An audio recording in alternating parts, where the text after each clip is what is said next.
Gujarat public university act 2023નો અમલ થયા પછી સૌરાષ્ટ્ર યુનિવર્સિટીમાં પહેલી વખત એક્ઝિક્યુટિવ કાઉન્સિલ અને બોર્ડ ઓફ મેનેજમેન્ટની રચના થઈ। એક્ઝિક્યુટિવ કાઉન્સિલમાં હોદ્દાગત સભ્ય તરીકે જે લોકો આવે તેમાં એકાઉન્ટ ઓફિસર એની જોગવાઈ કરવામાં આવી છે।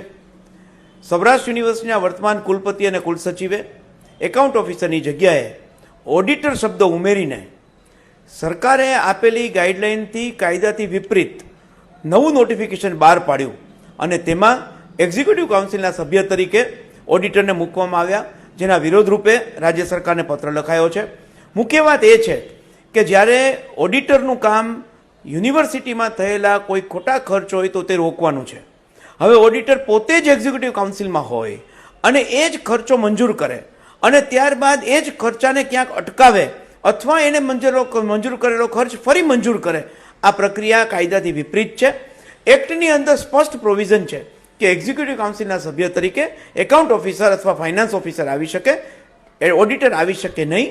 તેની માટે રાજ્ય સરકારને મેં પત્ર લખ્યો છે। ચોક્કસ સૌરાષ્ટ્ર યુનિવર્સિટીની ગઈકાલે એક્ઝિક્યુટિવ કાઉન્સિલ મળી, એમાં કુલપતિ પોતાના અનુકૂળ લોકો એટલે એવા લોકો અંદર બેઠા હોય કે જે કુલપતિ કે એની વાતમાં આંગળી ઉપર આંગળી ઊંચી કરે, એવા હેતુ સરજ આ નિર્ણય થયો છે। ઓડિટર પણ એટલા માટે બેસાડવામાં આવ્યા અને ચીફ એકાઉન્ટ ઓફિસરની જગ્યા ખાલી છે, બહારથી આવેલી વ્યક્તિ અત્યારે દેસાઈ કરીને છે જે ચાર્જમાં છે તેને બેસાડવાની બદલે તેના સબઓર્ડિનેટ સ્ટાફને બેસાડવામાં આવ્યો। આ દર્શાવે છે કે કુલપતિ યુનિવર્સિટીને મનસ્વી રીતે ચલાવવા માગે છે।